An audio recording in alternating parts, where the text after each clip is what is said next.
So, the next 200+ days reveal the 700-mile saga as the Red Diamond swept through wooded hills, rolling plains, liberating thousands of villages and larger towns. An occasional kiss planted on the cheek of a whiskered, sweat-soaked, and grimy, Red Diamond Liberator, by a Mademoiselle.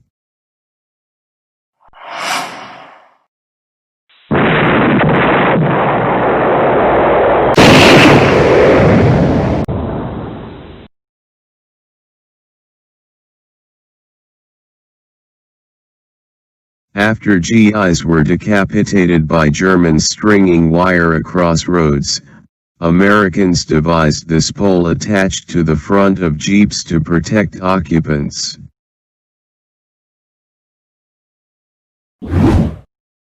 I must make an important point here. As this census shows, Gumps grew up under the watchful eyes of older brothers. He very much looked up to them. Now, at age 19, entering a war zone, he is taken under the wing of his new brother, 34-year-old Tech Sergeant Heber L. Braley.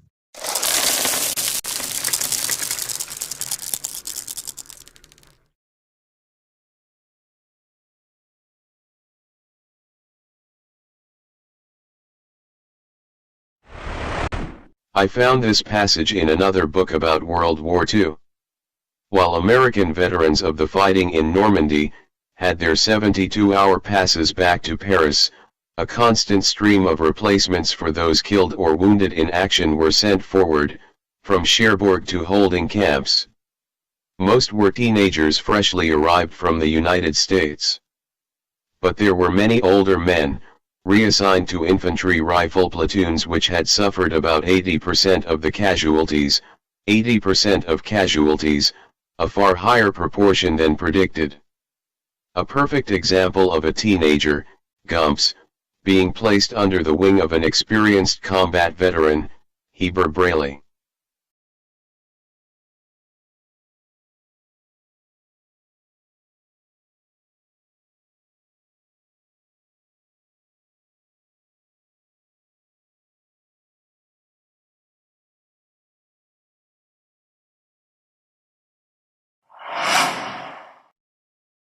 Now we follow the story of the 3rd Battalion and, more specifically, K Company.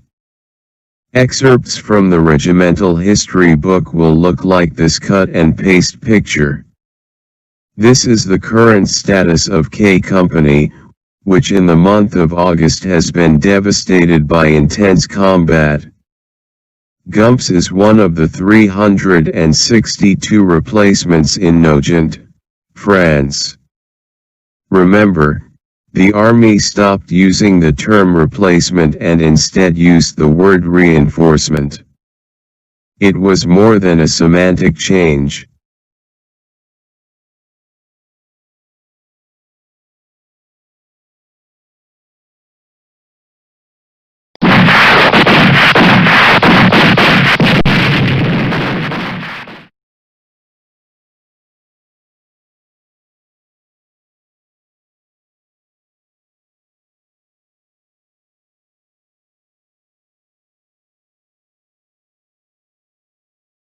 Shortly after being introduced into combat in early August, Lieutenant Hardy of K Company and 17 enlisted men were killed and 19 men wounded. K Company suffered the heaviest losses. When the first large group of replacements was received by the regiment, K Company was given 40 of the new men, almost 2 times more than other companies. It was chiefly the replacements who were casualties.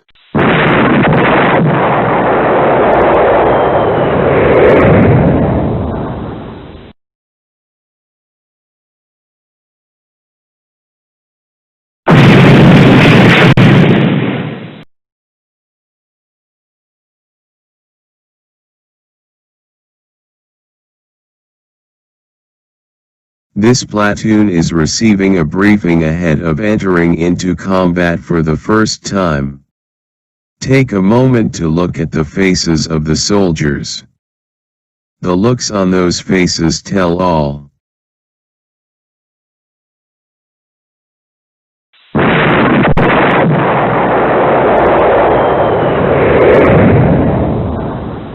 At noon Company K and Company L moved south on the town of Prunier and captured it by 5:30. All this while, Prunier, and the high ground around it, held by K Company, was under 88, 20, and 40 mm fire and mortar fire. At 2 a.m., Company K, under Captain Robert L. Altman, crossed the bridge by squad rushes. The bridge was still under regular 88 mm and 20 mm fire. One platoon was sent over to cover L Company's right flank. At 3:30, German infantry attacked suicidally against both L and K, from the center and left flank, striving desperately to drive back the companies and blow the bridge.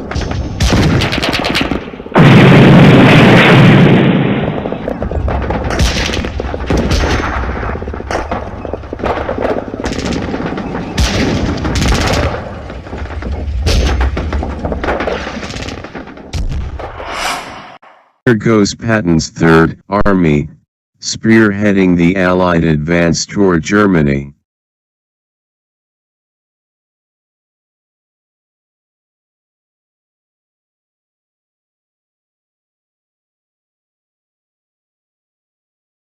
Historians judge there has never, in the history of mankind, been as much movement of ground troops as there was in the month of August of 1944.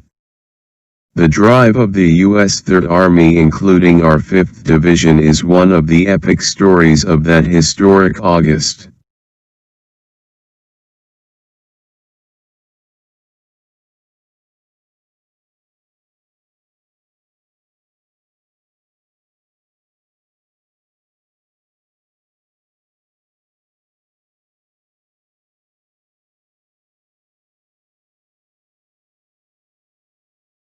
Doughboys rode perched on everything mobile except each other. They clung 8 to 10 on a medium tank and 12 to 14 on an M10 tank destroyer. The Nazis were fanatic. They would come rushing down the slope with demolition charges tied to their waists and over their shoulders, yelling "Comrade!" and firing their rifles and machine pistols as they charged. K Company and L Company riflemen fired at the flashes of flame from the Germans' rifles, and in nearly every instance, when a German was hit, he would blow up. Each counterattack made upon elements of the 3rd Battalion was made in company spread. At 8 a.m. on the 9th, K Company ran out of ammunition. The regimental history book states that the initial stiff enemy resistance grew hotter against our companies E, K, and L. It was more like a street fight as they came to the city with the Boche behind every house.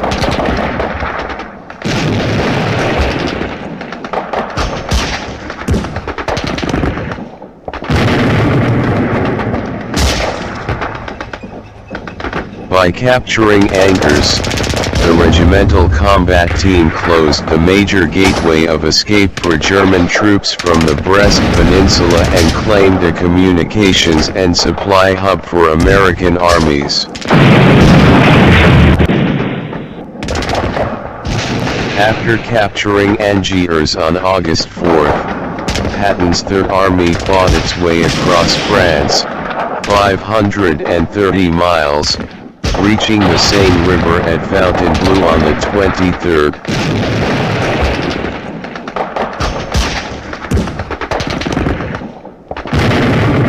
Captured documents and prisoners indicated that the Germans were trying to rush reinforcements to halt or at least greatly delay our advance.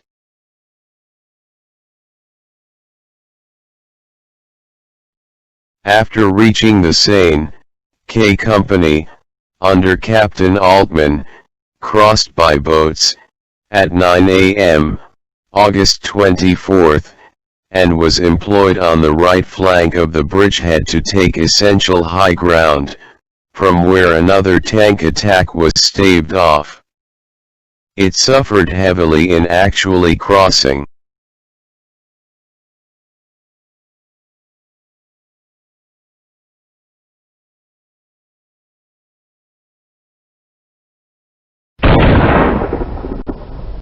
Then began a bridgehead operation unique in any history in its use of field expedients combined with aggressiveness and guts in establishment of bridgehead. At the time, there was no bridgehead south of Paris over the Seine.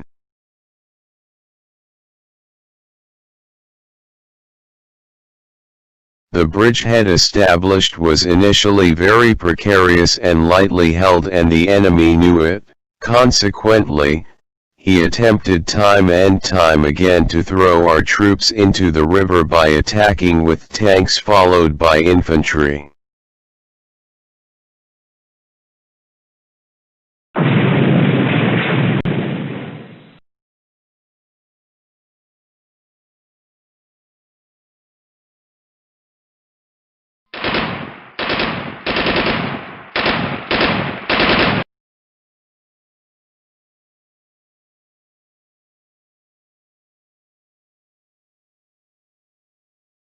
When K Company Task Force went back to Clermont the morning of the 1st of September, the mission was successfully accomplished as the infantrymen killed 5 Germans and pursued the rest, who promptly withdrew.